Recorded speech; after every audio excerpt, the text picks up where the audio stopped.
that over the decades, I used to walk different guys the last mile, as I used to call it, in the various prisons. Never thought I would hear my name over a loudspeaker in a prison yard saying, "Divicino, roll your property up, you're being released." And I very much made prison home. I was not going to succumb to any of the nonsense, the empty violence, etc. I was going to fight every bit of that tooth and nail to my last breath, and I did just that. And the day came that I did hear my name over a loudspeaker in Chino Prison in California, being announced that I was being released from prison. I was terrified, you guys. Not a guy that has dealt with a lot of fear in my life, and that's been part of the problem. That day I was terrified, and for months and months after, since my release, making the adjustment after such a long period of time in prison, there's no magic wand that gets sprinkled over you when you cross that threshold back into the so-called free world, and poof, everything is as it was when you went away. It doesn't exist, especially when you're inside for extended periods of time. So since being out of prison, I'm now fighting to get back into the schools, the juvenile facilities, and the prisons with part of my team here. We're building a coalition, people from the community, whoever is going to be interested in making a difference.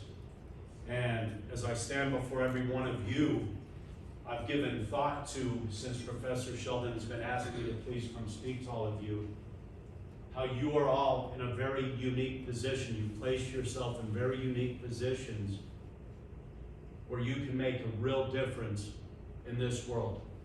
And perhaps it's like anything else in life. Some of you, maybe you're just filling your time. You took Professor Sheldon's class.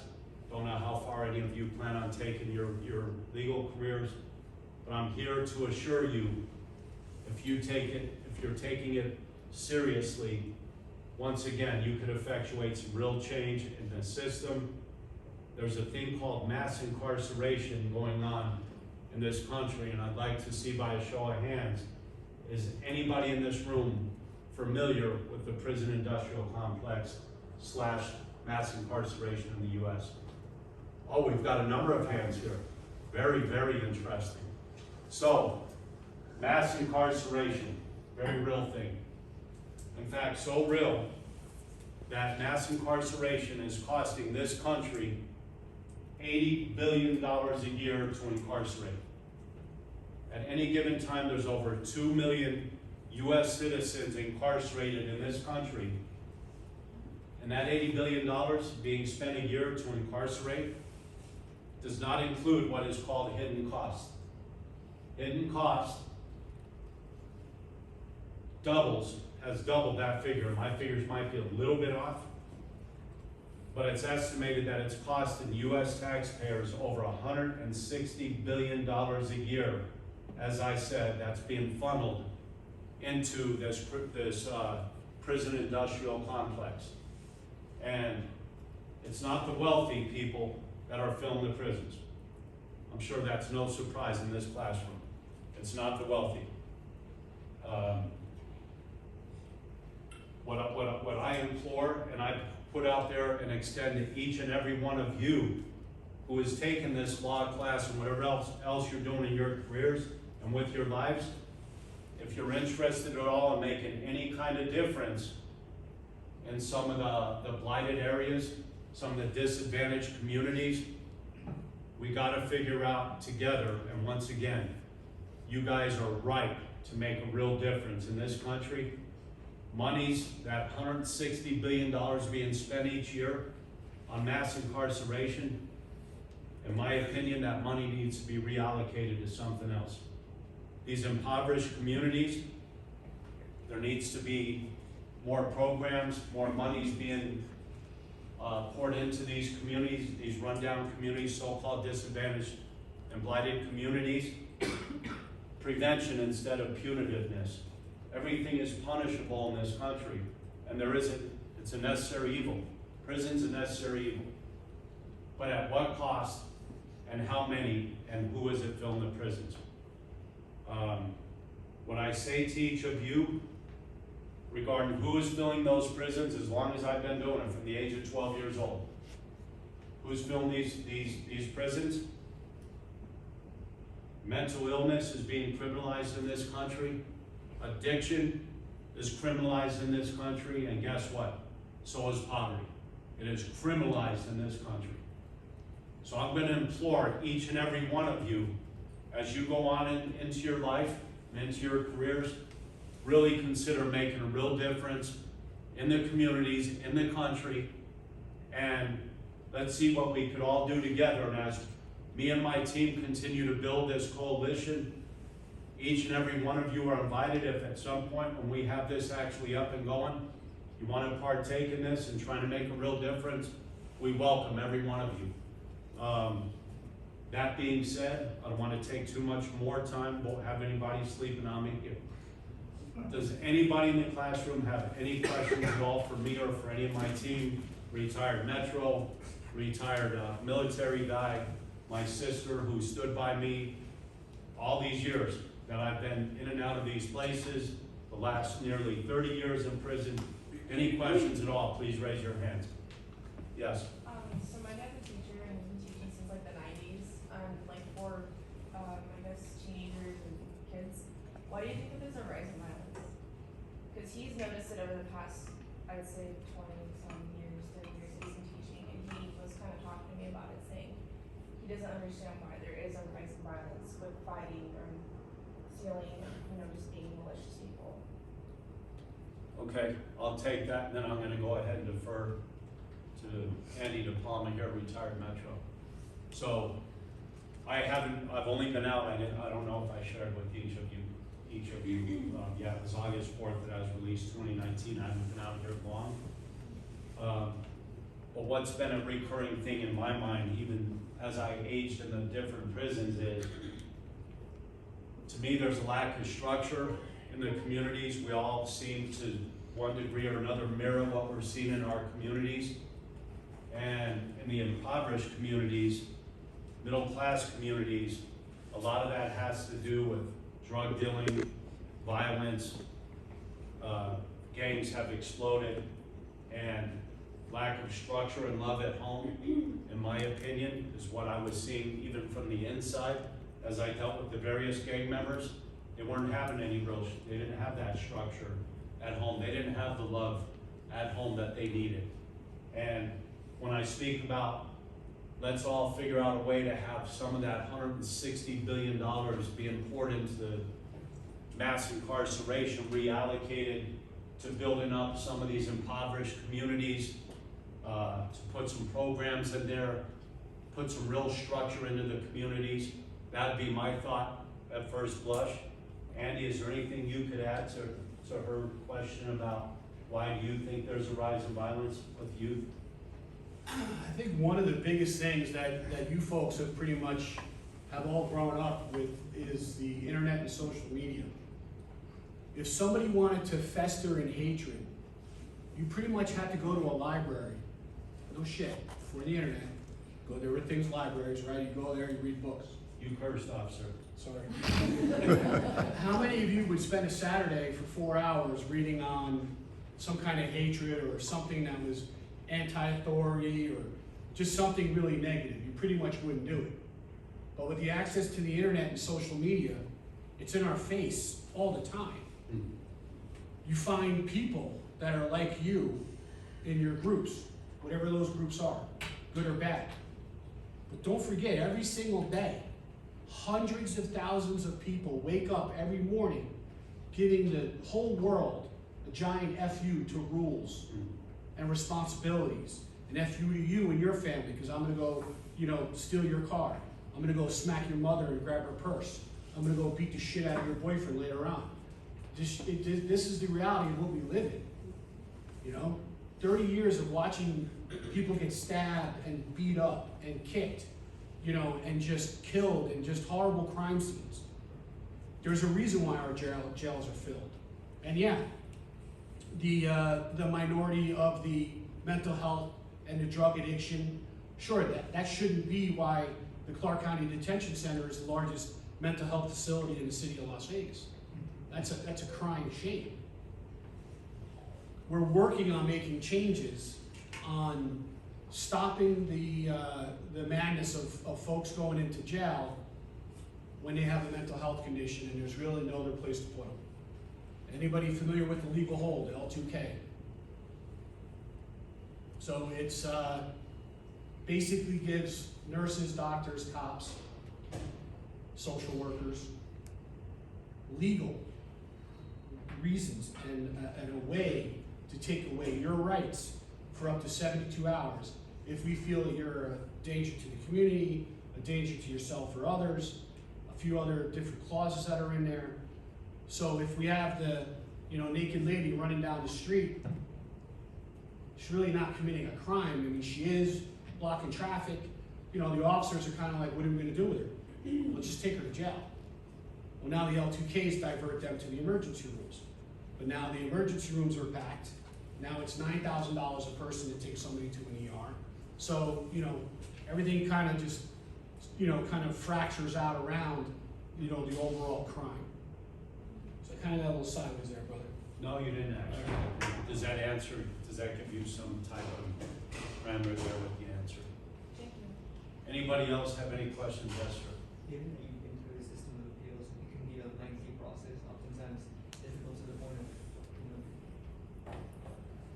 making people not want to go through the process itself. Do you believe that it's needlessly complicated at times, or do you believe that it's adequate enough due to the fact that you're facing such serious charges? Interesting question. Do I feel it's adequate enough? Of course not, is my answer. Even though I'm a little bit detached from the media and other things as I continue to reintegrate back into society, I've been made aware recently, and Andy, you might be able to put some more detail to this than I can, how somebody with, I don't know if it was a parking ticket, got put in a jail cell, for example, with somebody that was in there charged with first degree and then killed the youngster. Are you familiar with that? It doesn't surprise me, but And that goes a little bit around the corner from the question you asked, but again, just using my case, and I can't stress it enough, I was not some innocent guy here. That being said, it took nearly 30 years for the appeal process through family, loved ones. Professor Sheldon took nearly 30 years for some of those appeals to go through for these excessive sentences to get put back in the place where they should have been in the first place. And I say to you, is that an adequate process that takes 30 years? When you consider the monies being poured into the criminal justice system in this country, so let's go back, I'll lowball, $150 billion a year. Does that seem like that's an efficient system? I think the money could be much better spent. So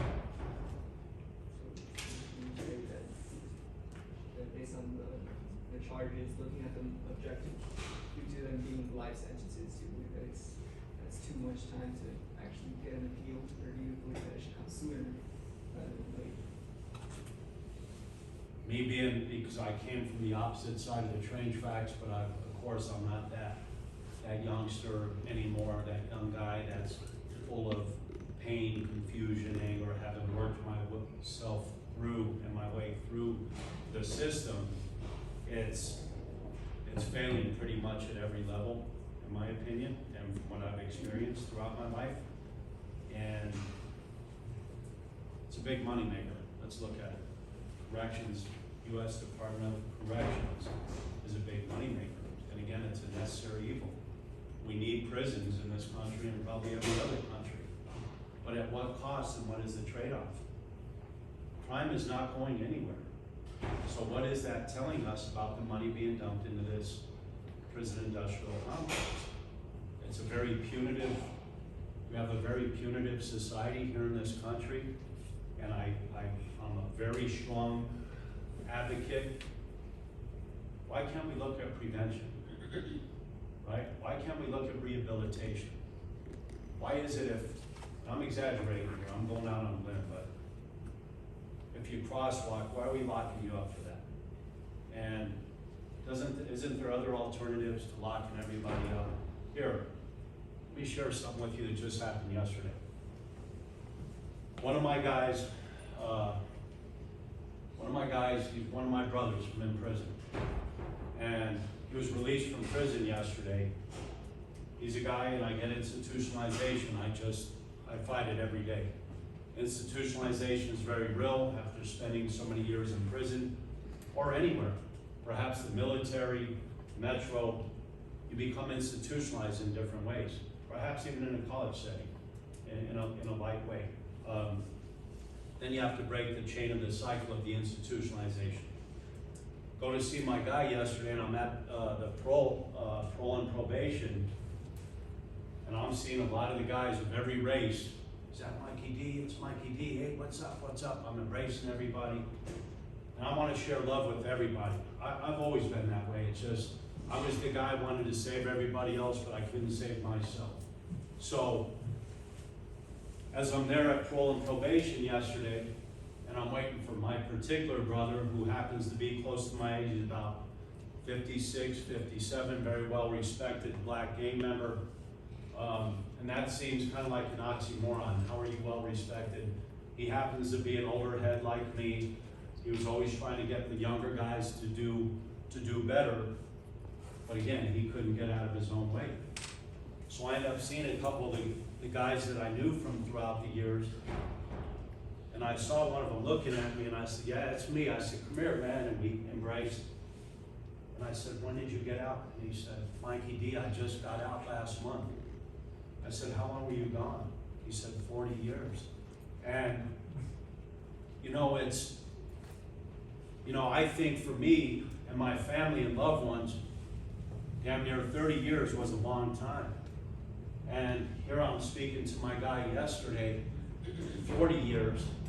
And a couple weeks ago, I go meet with a bunch of my brothers from prison, off parole today. So I go and meet with a bunch of them. And I'm seeing my brother Zaire. Mikey D, hey, Zaire, come here, brother. What? Zaire, how much time did you end up with? 49 years. 49 years, okay? Then I see my guy Cookie. Cookie, come here. Cook, how long were you gone, brother? 39 years. You guys tell me. I don't know how it impacts any of you. In fact, I'd like to ask a few of you, if you would, please join this conversation with me. Can anybody in this room tell me how that affects you when you hear somebody being gone 39 years, 49 years, anybody? Please, just first blush. Brother? If I do word association, first word comes to my mind is waste. So Waste. Wow. It's a waste of a person's life. Ugh. What could you, even if you kill somebody, 39 years is a long time to pay for that particular crime. Some would say. I would say. So at the end of the day, it's just a bit waste if we continue to do retribution as opposed to rehabilitation. What we have been talking about in class, especially in our corrections class, is one of the things I'm interested in getting your opinion on, is the private companies, the private prisons, what is it, correction corporation? Privatization, yes. The privatization of those prisons, and do you consider that a pull on incarceration? In other words, are judges lengthening sentences? Are prosecutors not using discretion just so that they can make these jails more efficient? There's a lobby industry going on there. So there has to be some influence with respect to the prisons, the legislature, and the judicial system itself to, hey, we got a prison here, we need some bodies. The other thing I would just like to get your opinion on is you mentioned socioeconomic status with respect to poverty. You mentioned drugs with respect to incarceration. One aspect you didn't mention was race, which Professor Shelton has pointed out all the way back to the 1860s, that has been a conduit, whether it was prison contract labor or whether it was some type of drugs that would be differentiated between crack and regular cocaine, that would focus in on those people who were socioeconomically disadvantaged. My question to you would be is, do you see all of these things as increasing the pool of prisoners, and at the same time, just one more question. Do you, since you chose, well, I won't put words. Go ahead, no, that's You- appropriate. Your life story confronts me as one of a persistent. In other words, I don't even want to do nothing with legitimate life right now. This is where I'm going with my life. It puts you in the position of being able to see from that side the cost and be able to convey at a very, and I'm glad that you're focusing on youth, juvenile, because that's when they decide to persist or desist. You are at the pinnacle right there to be able to influence their behavior with your experience, with your knowledge, and maybe you're not going to be able to get all, but you will be able to get some, and those some that you can turn around will benefit society as a whole. So I personally applaud what you're doing. I wish you nothing but success, and thank you, Doctor, for bringing me in. But those are my questions. Corporation and with respect to the So- demographics Gotcha. of the prison corporation. So to take this as best I can, I'm dealing with a bit of a, what's it called, old brain. I'm not as fresh as I once may have been. So privatization of prisons, that goes hand in hand. Again, my opinion might be a little bit skewed, but privatization of prisons, it goes right back into the society that we have here in this country called capitalism. It's capitalistic, in my opinion, at every bend, every turn you could imagine. You stole my idea, I was gonna say something like that. That being not stealing any longer, Mr. Sheldon. Thank you. I've learned my lesson. Trust me, I've learned. Well, if I could just add something to the discussion. It's the very nature of capitalism, and this was pointed out a couple of, almost 2 centuries ago by Karl Marx, when he came to the conclusion, in fact, when he wrote the book Das Kapital, the very first chapter was on the subject of commodities. And that's the essence of capitalism. They're buying and selling commodities, and anything that can be bought, sold, and earn a profit is called a commodity. And a few years ago, a lot of big businesses in this country discovered, hey, this is a commodity. Prisoners are a commodity. We can make a lot of money. And that's what happened. Of course, that started back in the 1800s with the convict leasing, when they started to use convicts to rebuild the South. But it's in more recent years, they've seen that they could make profits by just moving into the prison system and selling stuff. I remember when I went to see you once, we met in a room where they sold Vending items. vending machines all over the place, and that's what they do. It's a business venture, and whatever is inside the prison turns into a commodity, whether they use it when they're in prison or when they get out of prison. It's a commodity. I would also add to that too, Professor. Capitalism views labor the same way as a commodity. One that they can basically move or get rid of whenever they feel that their particular interests are being harmed. If you notice, every time something happens with respect to a corporation, first thing they do is lay off workers. Yep. That's the first thing they do, because that's usually 2/3 of their costs. So, yeah, commodities, and in prison, they do the same thing with respect to, at least one of my professors was telling us that they have something called prison labor, Yes. where private corporations like even Microsoft, Sony will come in and hire workers, train workers and hire workers. And then that product doesn't go back to the prison, into the prison, that product goes into private sector and into commercial enterprise. So there's a lot, you know, with respect to how they use labor and prisons in terms of prison. And you just brought to mind, and forgive me, I really didn't go full circle on a point that's extremely important here to make. So, the extrapolation being $80 billion a year for corrections being paid by US taxpayers for corrections, which is terribly broken. And I mentioned hidden costs, and I didn't elaborate to any of you what those hidden costs include, which is, so the figure is doubled from 80 to roughly $160 billion a year, every year, people.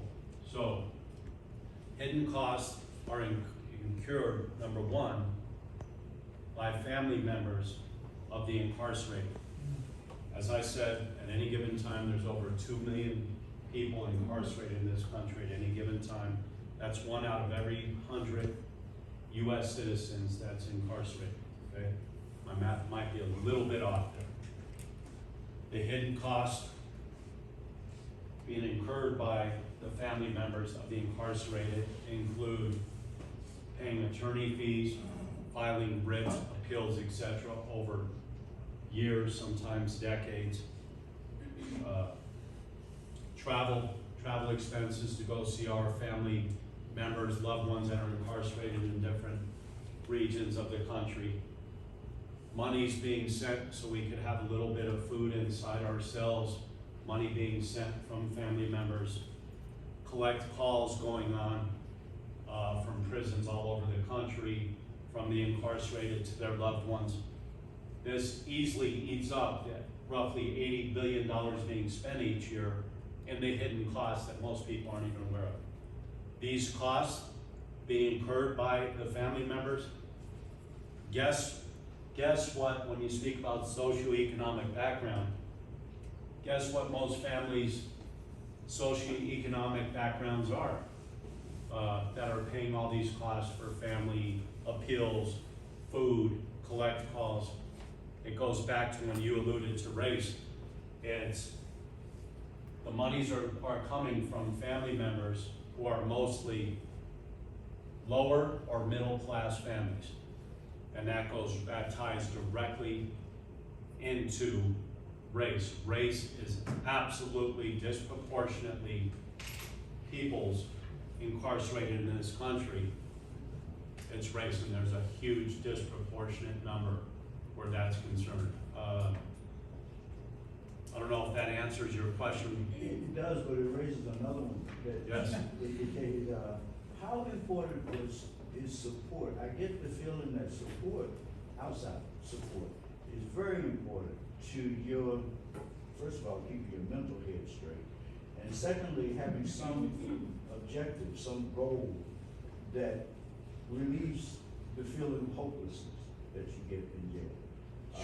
That's strong. Would you? Yeah, let me punch back here. Very, very poignant questions that you asked.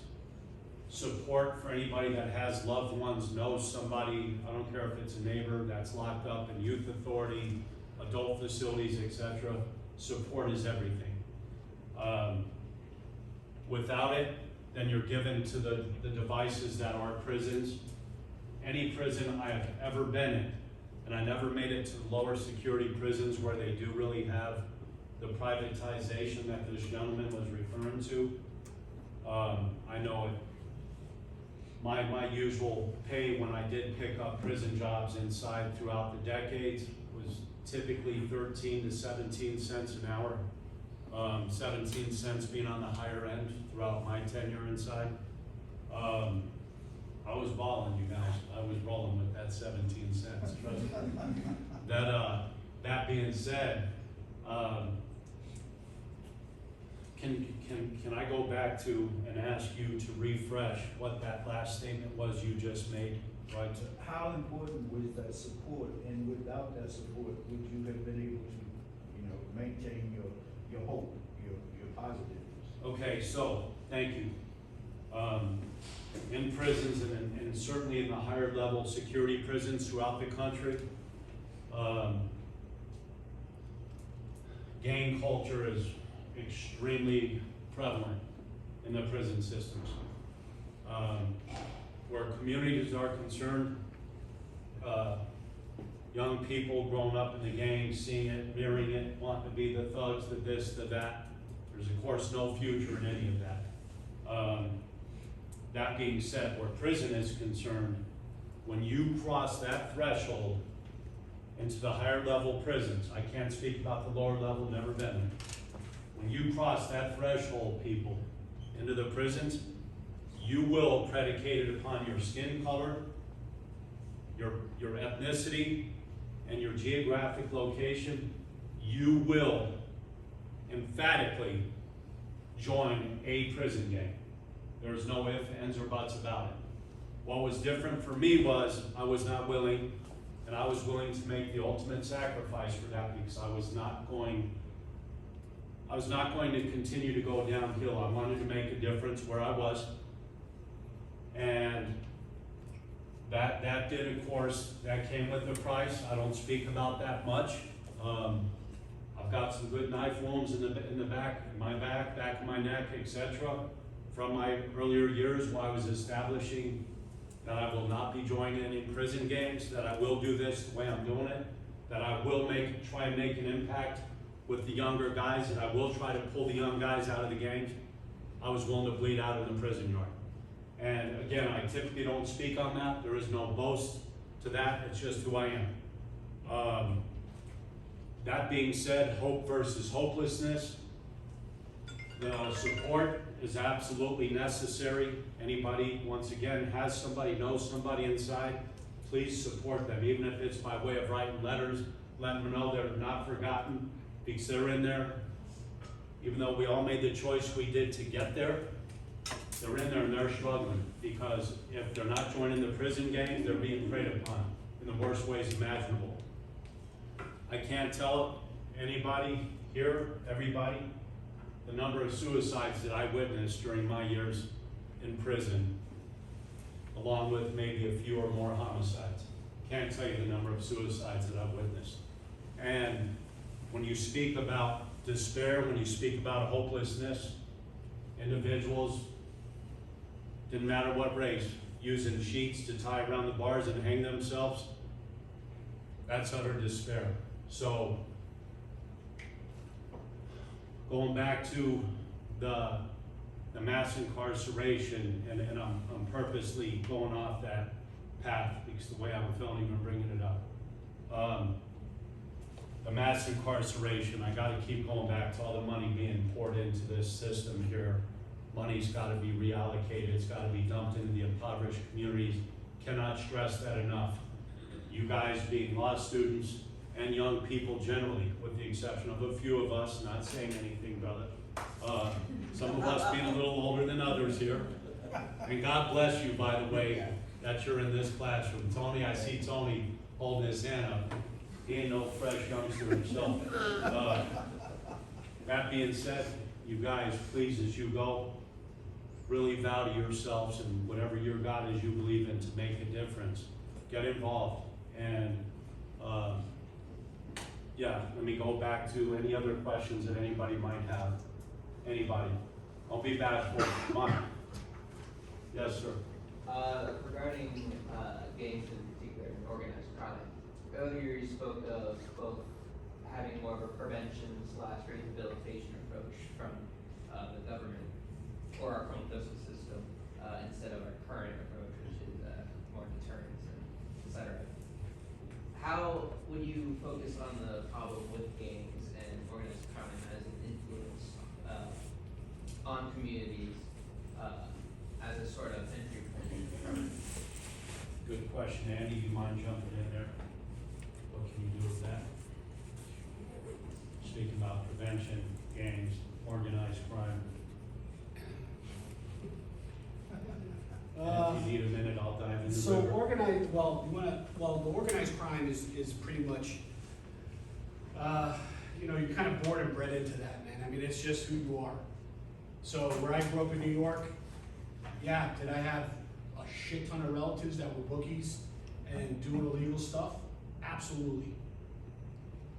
I mean, my grandmother owned a garment factory that mysteriously burnt down like 4 times.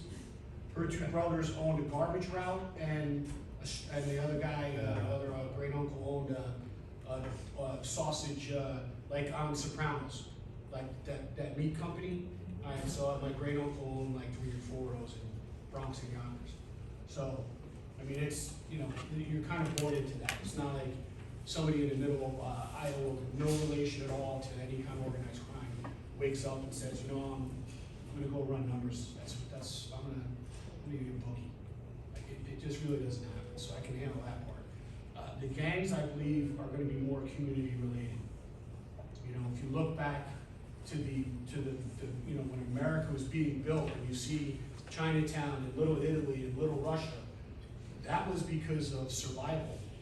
You had to, coming out of Ellis Island in New York, you had to go with what you knew.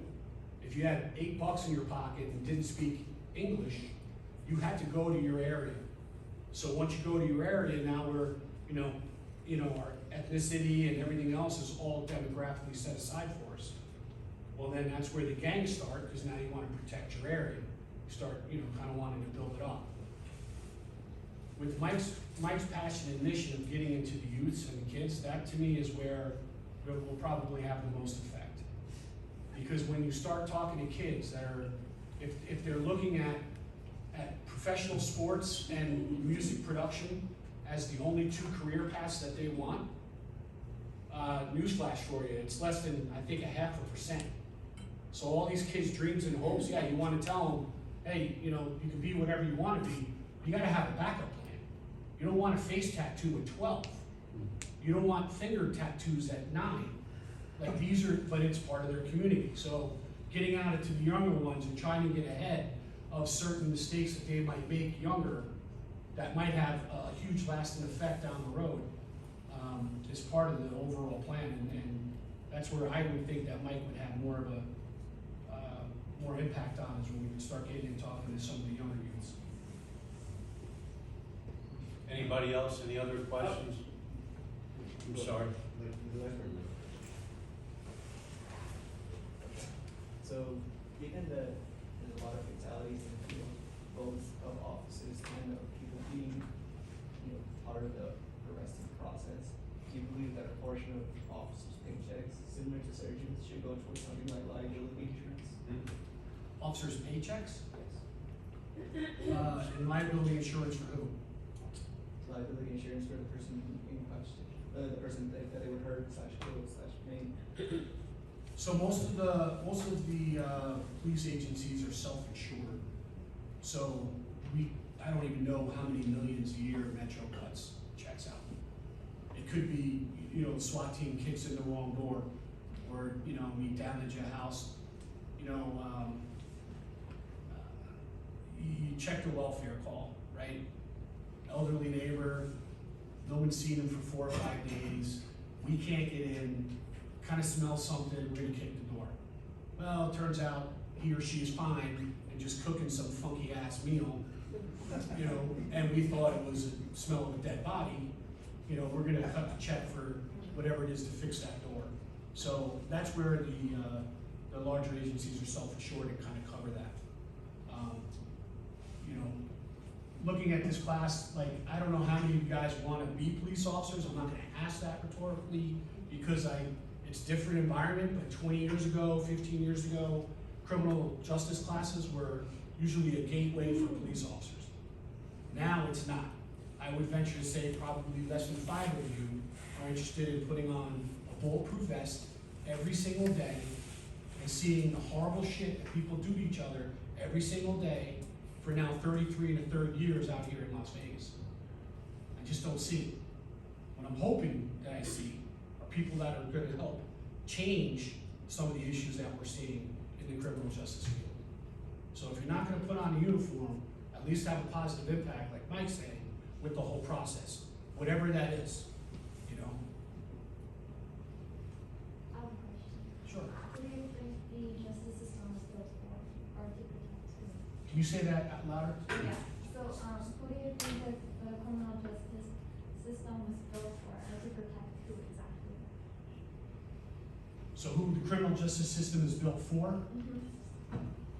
Well, Dr. Sheldon could probably answer that question a little bit better, but, you know, you have to remember, law enforcement really started in 1860s or whatever with Robert Peel out in England. And it was pretty much a eye for an eye society for thousands of years. You steal something, we're cutting your hand off. You know, you look at my wife with that, you know, side eye, if you want it, I'm poking your eyeball out. That was justice, right? You obviously can't do that now. We're not gonna take an 8-year-old's hand off if he goes in and, you know, steals a granola bar because he's not eating breakfast at home. Which, you know, obviously things have changed, right? For the good. I don't know if the criminal justice system serves anybody, but for me, seeing the horrible stuff that I've seen, I would have never, Rodney King is the reason why I became a police officer. And I retired on George Floyd. So I don't know if things have really changed in that time frame, but those were my benchmarks. I was actually in a group home with developmentally disabled adults. My career was actually in psychology. Get a hold of yourself, brother. That's so good. So you see, those are my benchmarks. You know, That's so good. right? So I just saw Rodney King and said, I think I can do something a little bit better than that, and that just looked horrible. Now, of course, when they get into the Academy in New York, the first thing they do is show us the real video. The real video that I'm pretty sure none of you have seen, maybe one or two, of Rodney King kicking those officers' asses for 10, 15 minutes. I mean, did he deserve what he got? Absolutely not. But when the media is only going to show a certain portion, because bad cops sell ads, that's what people want to see. And I know firsthand of trying to promote good things through the law enforcement community. And nobody from any news agency, media outlet will ever show up for a feel-good cop story. They don't give a crap. So you only see the negative stuff, and rightfully so on some things. Just don't hate all of us. You know, I never gave the extra elbow. I never disrespected somebody that didn't need to be smacked around a little bit. You put your hands on me, whole different ballgame. I'm not playing around. Now, I'm not gonna go smack somebody in handcuffs, but you know, this is what we have to deal with. And when you're on your back fighting for your life, and the only thing that saves you is that your car angle, your tire was angled, and I was using that to pinch this fool's neck to knock him out, because he was just kicking my ass up and down the street. Radio over there, baton over there. I mean, the only thing that saved me was where we rolled and we ended up by the tire of my car. And I was able to choke him out with the tire and then, you know, put him in handcuffs. I mean, that was the only thing that saved my life that day. Because I was guaranteed that guy was just gonna keep going. But again, did it make the TV? No? Anybody see that? Not really. So, you know, those are some of the things that we have to deal with internally. So when we talk about insurance to somebody, I'm not paying anything out of my pocket. I don't think what I do enough it is worth it, even after all the time that I did. Especially in Las Vegas when I can go work valet for 60 or 70 grand a year.